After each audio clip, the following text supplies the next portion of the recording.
guys, you know what it's about. The Honda Civic.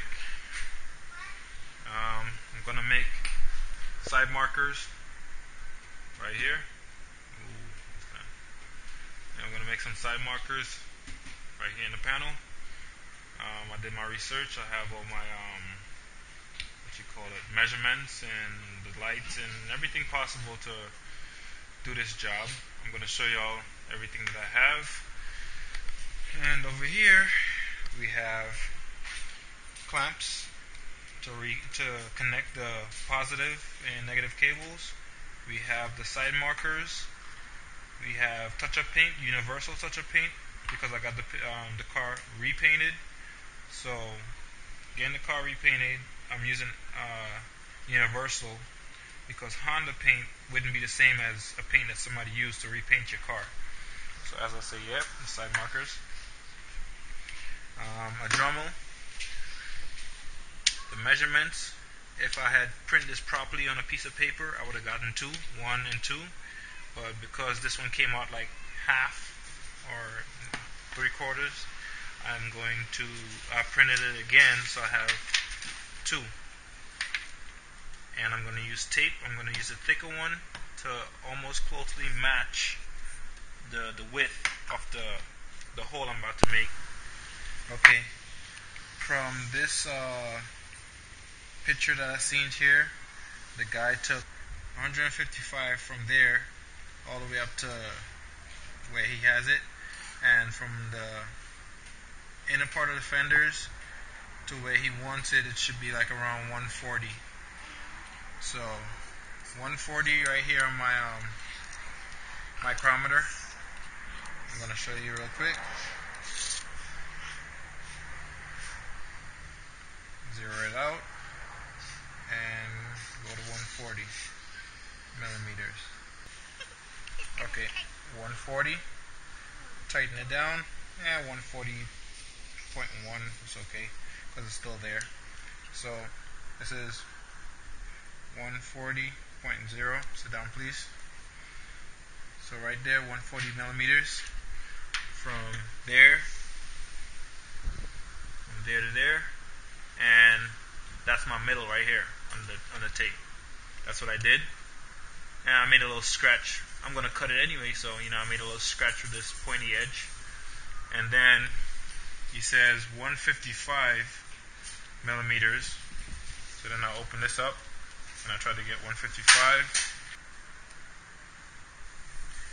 Okay, 155. Tighten it down. I don't know why you moved, but okay. As you can see, 155. I don't know where the camera is, how I do my videos. So 155.00. So 155 is going up. So we're going to go up from, as you see, from right there, go up to the tape.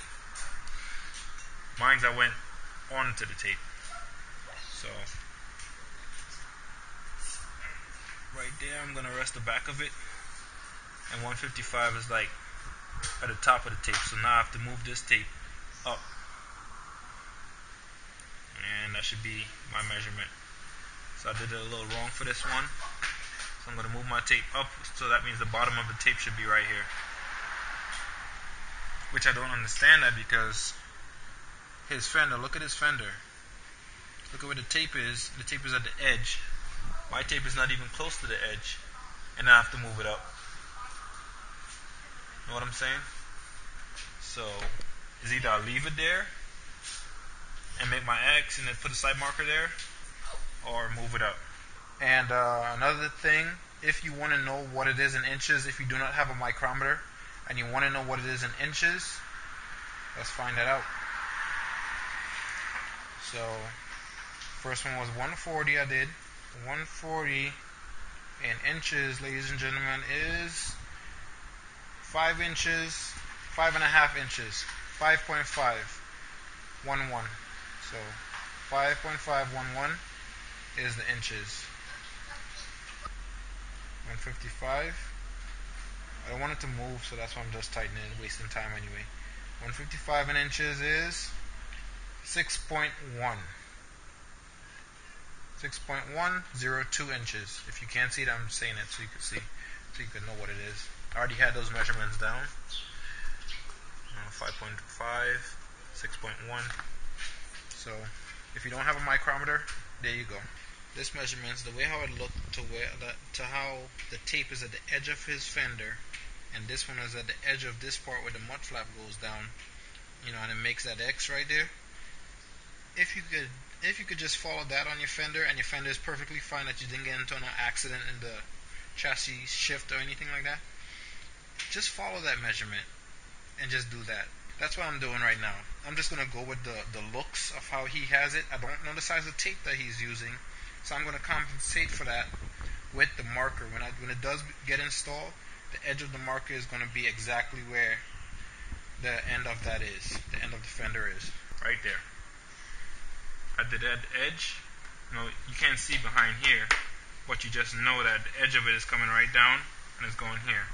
So the edge of that, see right next to that little dish, a little bit off, but right next to the dish, going all the way up, and from this way, it's supposed to be right down at the edge of this, but I'm going to compensate for the side marker when it is installed. A little edge is going to come down when it is installed about this far. So it will fit perfectly, I think. So I did the measurements on both sides. This one and this one. I'm only going to show you one side because I'm not going to do both. Next, I'm going to show you this one. You want to find the middle, dead center. So you zero it out. I'm doing inches. So I'll zero it out and I go in the inner box. Not the outer, just the inner part.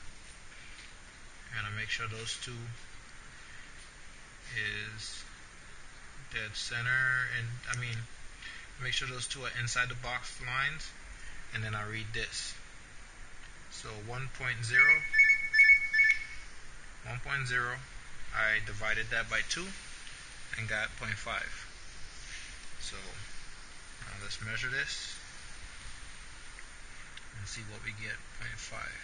So inside of the circle to right here, should be open up a little bit more. We just get 0.5 and show you all. Okay, 0.5, 0.1, same thing. The edge of it and right in the middle. Hopefully y'all can see that. And I measured the outer part. Well, not the outer part, but the width. And I'm inside of that square as well. So the width is about 3.1 inch. Okay, 3.1 inch.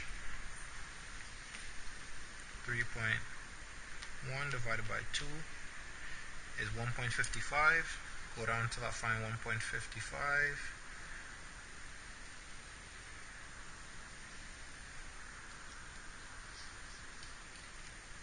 Stop. Okay. 1.55, and we go inside of the box, and boom, right there. So that's how I did it. I don't know how everybody else does it, but that's how I did it. And I put both papers together, same piece of paper, printed the same day, same time, everything, so same format and everything. Always print this out in 5x7. That's how you get the right measurement, 5x7. So if you look this up and you get this measurement and you save it to your computer, and my measurements are right here.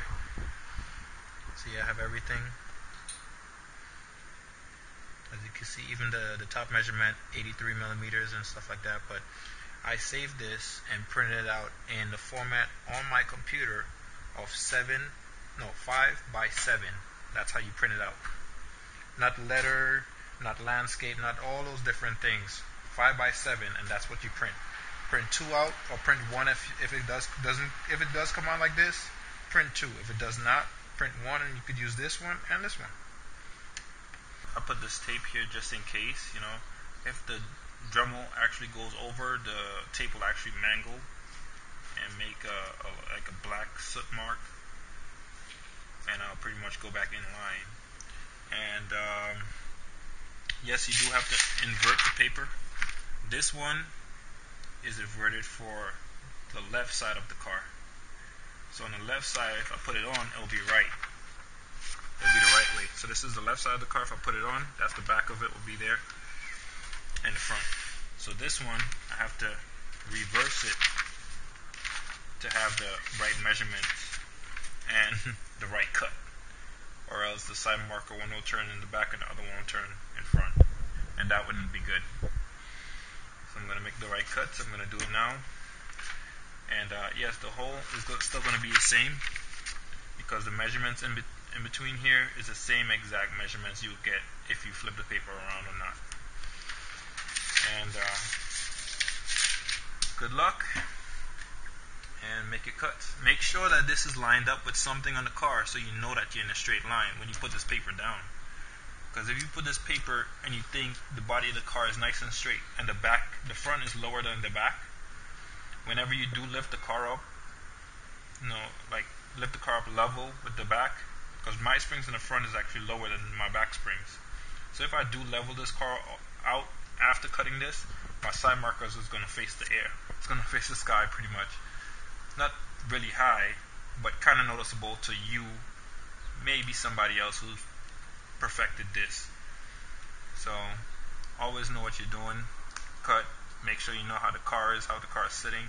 If the frame is bended, stuff like that. Alright guys, this is the cut. I'm going to get my Dremel, plug it up, and do my thing. Sorry, I started already.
Side marker.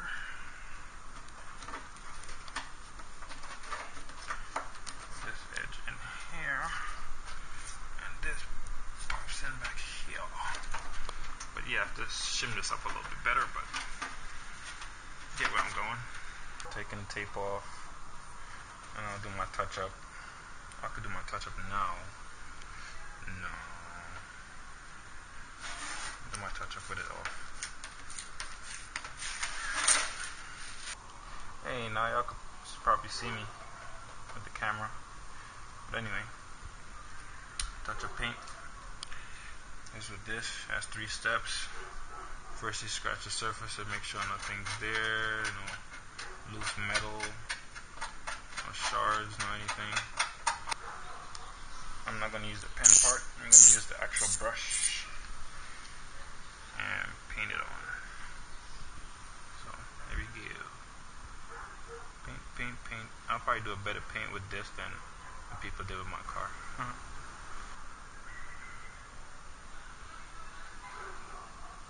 Was I scared doing this? Yep. Would I do it again? Yeah. Just better. No fear. Just go hard into it. I had a lot of fear in it, so my hand was kind of shaking, cutting. You can't see it, but it was. And now to wire up the side markers, see if they work, and then continue. How I know I made the right cut, I even had to, cut some more, trim some more, but I had to use the one for the left side of the vehicle, that's that side. I had to use the left side to actually find out if I had made the right cut. Because the second time you do it is the best time, The first time you're always shaky and scared, the second time is the best time to, find out if you're that good. So the second time I actually did it on the other side, and this side I actually came back to see if it actually fits. And it didn't fit, so I had to shim some more. But this is how it's supposed to fit. This one goes in first, sticks in there. Gotta get it in there first. Alright, that one goes in there first, and it's supposed to be like this, nice and clear, like nice clearance. And then you push this, and it pops right in. I don't want to pop it in because then I have to take it out. Let me show you from the top. So, see? Clearance and everything is perfect. So when that pops in, it would not come out. So I took the bumper panel off right here. I have the camera in my hand now.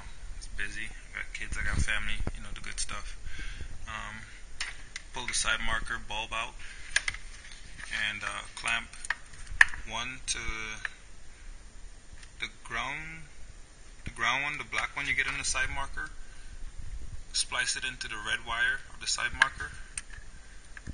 Of the corner lights, and the green one, put it into the green one from the corner lights. So the side marker is wired green and black. I use a red wire, yes I know, because that wire there is red as well. That's why I use the red wire. But down here, on the side markers, is the black and green. But I left it red and green. I just extended the wire by sorting it right here and putting it up. So let me do the other side, put everything in, and show you. Alright guys, this is it. I'm done. So this is the corner lights with the side markers, and the other side. Now we'll do some indicated turn signals. Put out the lights and anything together, and then when you put the headlights on, when you actually activate the switch and you turn it, it alternates.